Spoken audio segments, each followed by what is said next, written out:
Assalamualaikum warahmatullahi wabarakatuh. Nama saya Adrian Wiratama, ujung NIM 024 dari Prodi Ilmu Kelautan dari kelas 6. Di sini saya akan menjelaskan materi praktikum kedua pada alat survei dan pemetaan yaitu peta analog. Di sini saya akan pertama-tama yaitu menjelaskan tujuan dari praktikum ini, yaitu mahasiswa dapat mengetahui apa saja yang terdapat pada peta analog yang dapat dilihat secara fisik dan mengetahui apa saja bagian-bagian dari peta tersebut. Yang pertama itu adalah landasan teori, yaitu pengertian dari peta itu sendiri.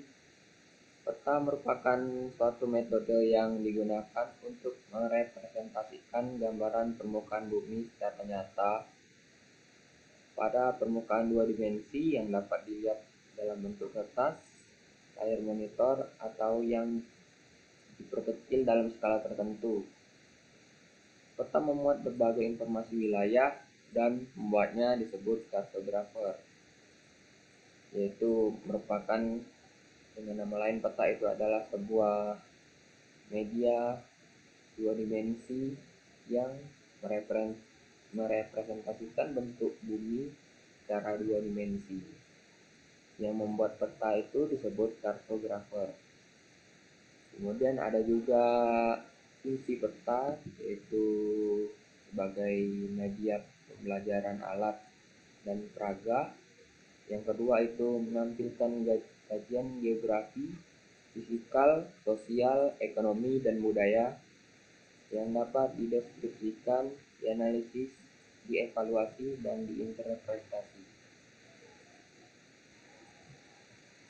Dalam peta itu ada beberapa unsur, yaitu ada 11, yang dimana keseluruhan unsur ini harus ada dalam suatu peta. Jika tidak ada 11 unsur ini, dinyatakan peta itu tidak akurat atau tidak benar arahnya. Itu yang pertama itu judul peta, dua skala peta, 3 tanda arah, 4 tata warna, 5 simbol peta, 6 lettering, 7 legenda, 8 insert peta, 9 garis astronomis, 10 garis tepi, dan 11 itu tahun pembuatan. 11 unsur ini harus lengkap dalam suatu peta agar peta itu akurat. Dan ini ada penjelasan dari unsur peta tadi. Yang pertama itu ada judul peta, yang mana judul adalah nama peta yang mencerminkan isi atau tema peta, seperti contoh peta kepadatan penduduk DKI Jakarta. Yang kedua itu ada skala. Skala ini menunjukkan perbandingan antara jarak pada peta dengan jarak aslinya di lapangan yang bisa dalam bentuk numerik, misalnya 1:100.000 atau grafis atau garis belakang. Yang ketiga itu ada orientasi atau tanda arah. Orientasi atau tanda arah mata angin adalah simbol yang menunjukkan arah utara pada peta, biasanya berupa panah. Yaitu keempat ada simbol. Simbol adalah tanda atau gambar yang mewakili objek geografis sebenarnya, seperti titik untuk kota, garis untuk jalan, atau area untuk danau. Yang kelima itu adalah legenda. Legenda adalah daftar kunci simbol beserta keterangannya.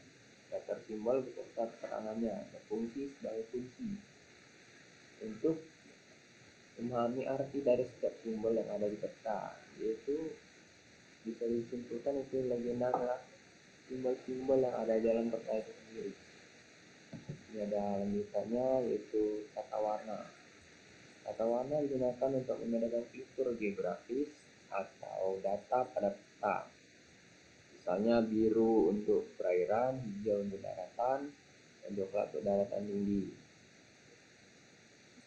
7 ada garis koordinat. Garis koordinat juga disebut garis astronomis atau garis grid adalah garis khayal yang membentuk visi-visi dan membantu menentukan lokasi suatu tempat secara presisi.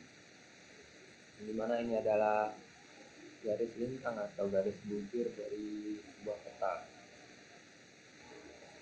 yang menentukan lokasi secara presisi dalam peta tersebut.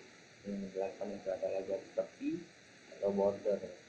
Border sendiri adalah bingkai yang mengelilingi pada peta agar terlihat rapi. Dilihat 9 ada insert. Insert adalah peta kecil yang dilihatkan pada peta utama, biasanya untuk memperjelas area yang tidak masuk dalam peta tersebut atau padat, ya, atau menunjukkan lokasi yang relatif dari wilayah yang digambarkan.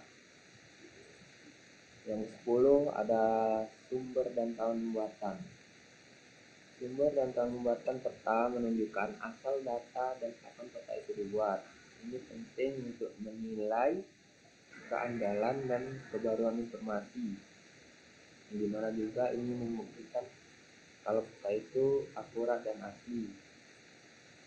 Itu adalah lettering. Lettering adalah penulisan nama-nama geografis seperti nama kota, gunung, sungai, atau laut yang harus diletakkan dengan jelas, tidak menutupi simbol lain. Selanjutnya itu adalah peta analog. Baiklah, ini adalah berupa kesimpulan dari materi kedua, yaitu peta analog. Peta analog adalah versi awal dari data pemetaan yang disajikan dalam bentuk fisik.